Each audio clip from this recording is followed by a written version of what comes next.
No one in the grand hall dared breathe too loudly. Crystal chandeliers bathed the marble floor in warm golden light, while the wealthiest families in northern Italy waited for one man to make a decision that could reshape the balance of power across the entire underworld. At exactly 8 o'clock, the enormous oak doors opened. Adriano Moretti entered without bodyguards. He didn't need them. At 38, the billionaire Mafia boss ruled an empire stretching from Mediterranean ports to luxury hotels, private banks, and international shipping routes. Governments negotiated with him in secret. Rival syndicates feared speaking his name aloud. Every move he made became tomorrow's headlines, though never in the newspapers. Tonight, however, the meeting wasn't about business. It was about marriage.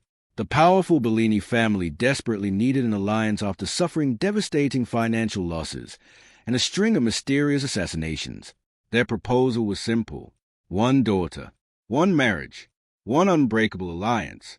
As Adriano approached the center of the hall, Signor Bellini proudly introduced his daughters one by one. The eldest stood first, elegant, flawlessly dressed, confident enough to assume she had already been chosen. The second smiled with effortless charm, trained from childhood to impress influential men. The third possessed breathtaking beauty that turned every head in the room. Each daughter had spent months preparing for this evening. Designer gowns, perfect posture, carefully rehearsed conversations. Every detail had been planned. Yet Adriano barely looked at them. His expression never changed. His dark eyes wandered past the stage where the sisters stood, toward the back of the hall. There, beside a silver tea cart, a young woman quietly poured tea into porcelain cups. She wore a simple navy dress instead of expensive designer clothing. Her dark hair was tied neatly behind her head. Unlike the others, she wore no diamonds, no expensive perfume, no practiced smile. She simply served the guests while trying not to attract attention. Most people ignored her. The Bellini family preferred it that way. Her name was Sofia. She was the youngest sister. She was also the one no one ever introduced. Since childhood, relatives had whispered the same cruel words: too quiet, too ordinary, too overweight. No powerful man would ever choose her. Eventually, even family gatherings became painful. Whenever guests visited, Sofia was politely asked to help in the kitchen while her sisters entertained everyone else. She stopped arguing years ago. Silence hurt less. Tonight was no different. While her sisters displayed practiced elegance before one of Europe's most feared men, Sofia quietly refilled empty teacups. She expected the evening to end exactly as every other important family event had ended. Invisible. Adriano accepted a cup from her. Their eyes met for only a second. Unlike everyone else in the room, she didn't attempt to impress him. She didn't flirt. She didn't lower her gaze in fear. She simply asked softly, "Would you prefer sugar?" The question caught him off guard. No one had asked what he preferred in years. Most people assumed, or obeyed. She waited patiently. Nothing more, nothing less. He noticed something else. Her hands. Small burn marks covered her fingers. Fresh ones, old ones. Someone who spent countless hours cooking, working, serving, not pretending. He took the cup. "Thank you." She offered a gentle nod before moving to the next guest. The interaction lasted less than 10 seconds. Yet Adriano continued watching her long after she walked away. The formal introductions concluded. Everyone expected him to choose one of the glamorous sisters. Business advisors quietly calculated the political advantages. Journalists waiting outside prepared tomorrow's headlines. Even Sofia had already slipped back toward the kitchen. She had no reason to remain. Then Adriano finally spoke. "I've made my decision." Every conversation stopped. Signor Bellini smiled confidently. "Excellent. My eldest daughter would." "No." The smile disappeared. "My second daughter." "No." The room grew tense. Surely he meant the third. She was the obvious choice. Instead, Adriano slowly turned toward the tea service. "Sofia."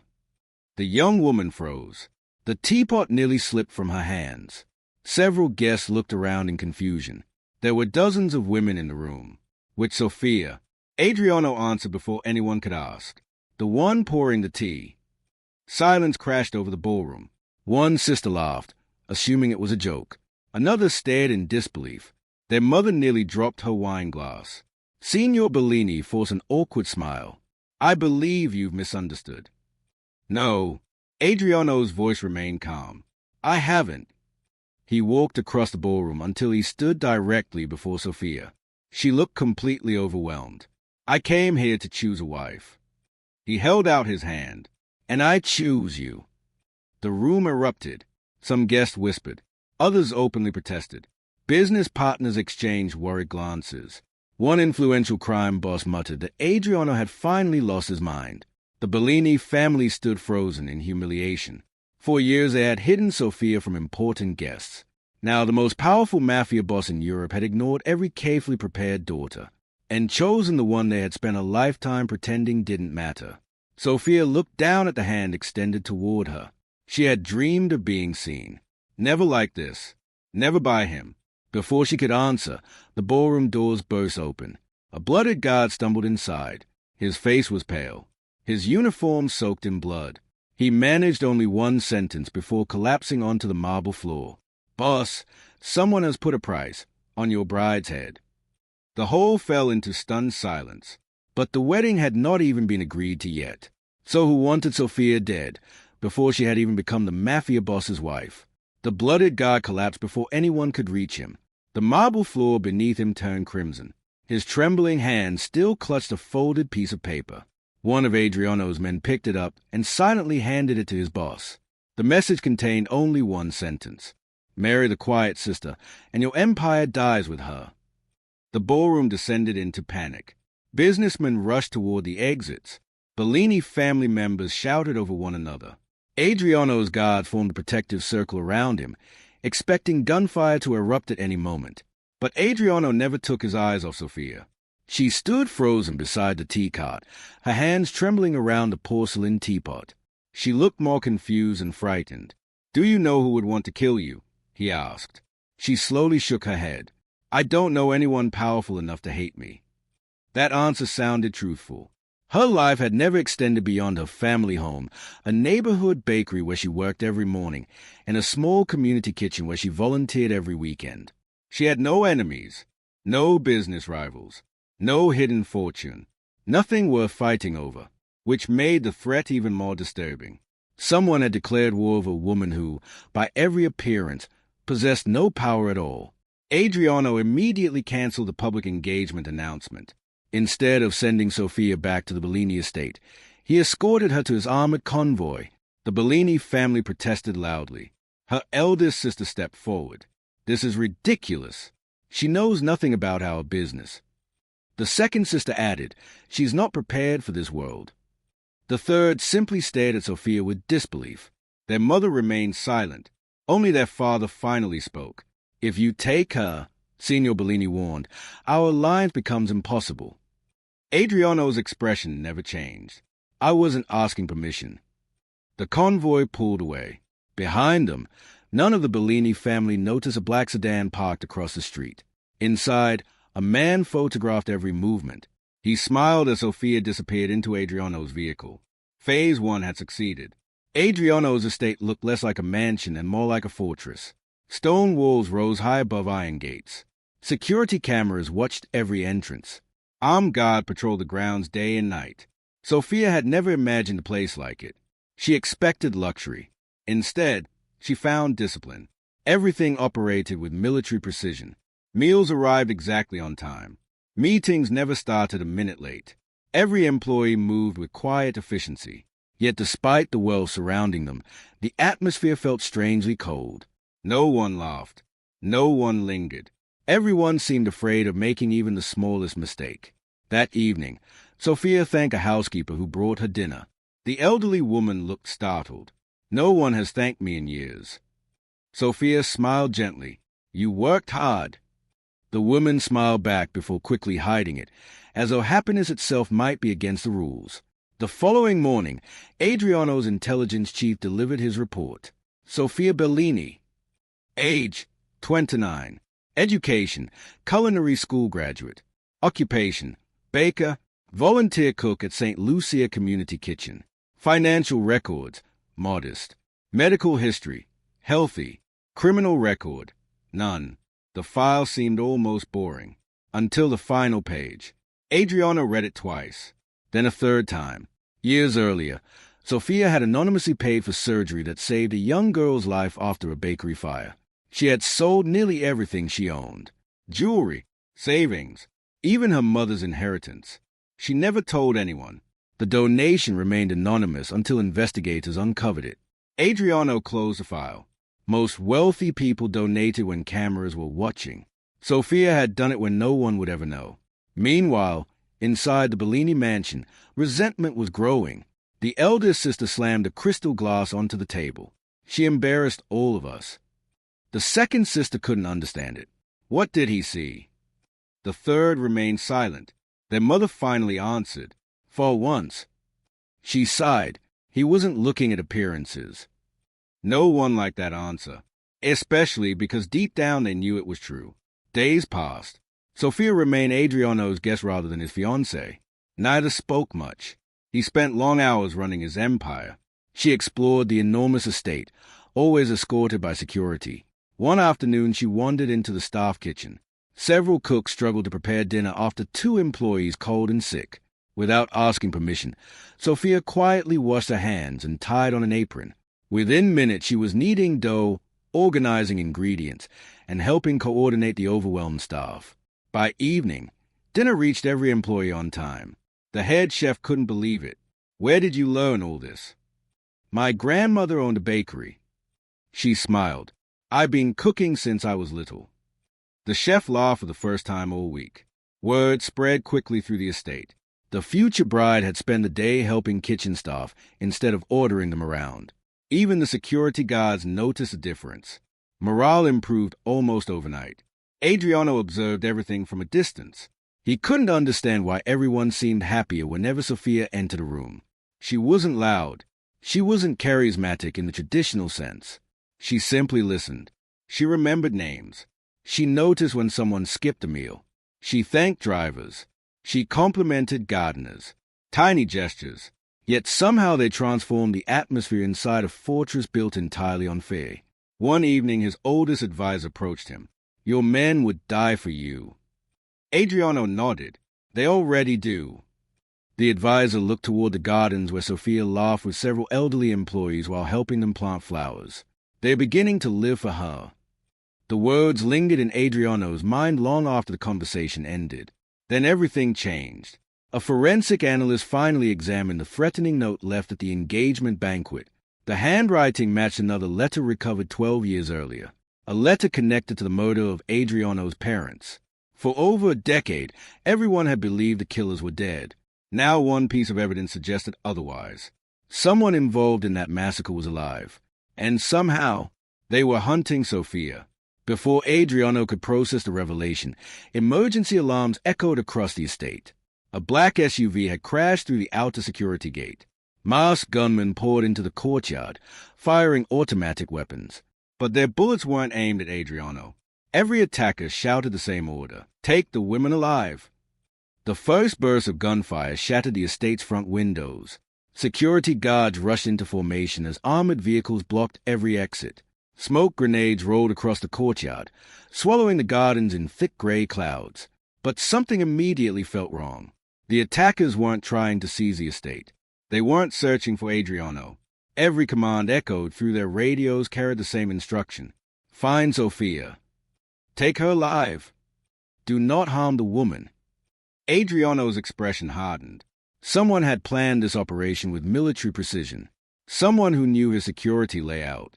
Someone who had been watching Sofia long before he ever met her. Inside the mansion, Sofia helped 2 frightened housekeepers hide in a reinforced pantry. You should stay too, one pleaded. She shook her head. There are elderly staff downstairs. Without waiting for an answer, she ran toward the servants' wing. Years of being overlooked had taught her something powerful. Most people never noticed the staff. She knew every service corridor, every kitchen entrance, every storage hallway after only a few days because those were the places she naturally gravitated toward. While armed guard defended the grand entrance, Sofia quietly led cooks, cleaners, and elderly employees through hidden maintenance passages toward the underground shelter. One by one, Frightened workers reached safety. When Adriano found the shelter 20 minutes later, every employee was accounted for. His security chief looked astonished. We were searching for them. Adriano looked at Sofia. She simply replied, I asked where they usually worked. It was such a simple answer. Yet no commander had thought to do the same. Outside, the battle intensified. Several attackers were captured alive. One of them refused to speak until Adriano placed a threatening letter on the interrogation table. The prisoner's confidence vanished. You found it. Adriano leaned forward. Who sent you? The man laughed nervously. You still don't understand. He looked directly at Sofia through the glass observation window. We're not after her because of you. The room fell silent. We're after her because of who she is. Sofia frowned. I think you've mistaken me for someone else. The prisoner slowly shook his head. No, we've been searching for you for 12 years. Adriano ordered every record connected to Sofia's childhood reopened. Birth certificates, hospital files, adoption records, school documents. Within hours, inconsistencies began appearing. Dates didn't match. Signatures were forged. Entire pages had been replaced. Finally, an elderly nun from a remote orphanage was brought to the estate. The moment she saw Sofia, tears filled her eyes. I prayed this day would come. Sofia stayed in confusion. I don't understand. The nun took her trembling hands. You were never born a Bellini. The room froze. 30 years earlier, 2 Mafia families had secretly exchanged newborn daughters to end a bloody feud. One infant had died during an attack. To protect the surviving child, her identity had been erased forever. Only 4 people had known the truth. 3 had been murdered. The 4th sat before them. The elderly nun. You, she whispered to Sofia, were the child they saved. Sofia's entire world collapsed in a single moment. Everything she believed about her life, her family, her identity, had been built on a lie. Signor Bellini was brought to the estate under heavy guard. He looked 20 years older than he had only days earlier. When confronted with the evidence, he lowered his head. I never wanted this. Sofia's voice trembled. So it's true? He nodded slowly. We lost our daughter. Your parents lost theirs. The war would never end if the truth came out. So we raised you as our own. Tears filled Sofia's eyes. Then why did you treat me differently? The old man's silence lasted several painful seconds. Finally he answered, because every time I looked at you, I remembered the daughter I couldn't save. The confession broke something inside both of them. It didn't excuse the years of neglect, but it explained them. That evening, Adriano found Sofia sitting alone in the estate's greenhouse. For the first time since meeting her, she looked completely defeated. I don't know who I am anymore. Adriano sat beside her. I spent years believing power gave people identity. He looked around at the flowers she had helped plant. I was wrong. She wiped away a tear. What am I then? He smiled faintly. You're the woman who thanked servants everyone ignored. The woman who saved strangers before herself. The woman my men would protect even without my orders. He paused. None of that changed today. The words settled quietly between them. For the first time since learning the truth, Sofia smiled. Not because her past had become easier, but because she realized it no longer controlled her future. The final attack came before dawn. The true mastermind emerged from hiding, a former strategist who had orchestrated the massacre that killed Adriano's parents decades earlier. He had manipulated rival families, forged identities, and kept old feuds alive because chaos made him rich. As long as powerful families hated one another, they needed men like him. This war had never been about Sofia. She was simply the last surviving witness to a secret capable of exposing everything. This time, however, he stood alone. The Bellini family refused to support him. Several rival syndicates abandoned him after learning they had all been manipulated for years. Even his own mercenaries surrendered when they realized they had been fighting for a lie. By sunrise, the man who had spent decades creating wars found himself surrounded by the very people he had deceived. His empire collapsed without another shot being fired. Weeks later, the Bellini estate looked very different. The sisters stood together in the same ballroom where everything had begun. There were no jewel gowns, no political negotiations, no performances.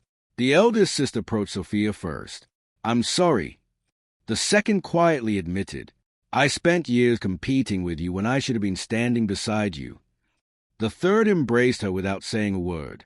For the first time in their lives, they looked at Sofia not as a forgotten sister, but simply as family.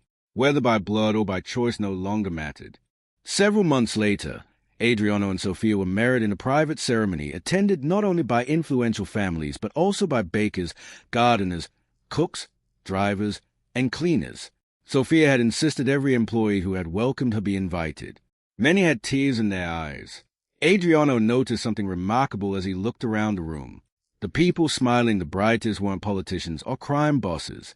They were ordinary people whose names powerful men usually forgot. He finally understood why he had chosen the quiet woman pouring tea. She had never tried to impress him with beauty, status, or ambition. She had revealed her character in the smallest acts of kindness, long before anyone was watching, and in a world where everyone fought to become powerful. She had quietly become unforgettable. Sometimes the strongest person in the room isn't the one everyone notices first. It's the one everyone almost overlooked.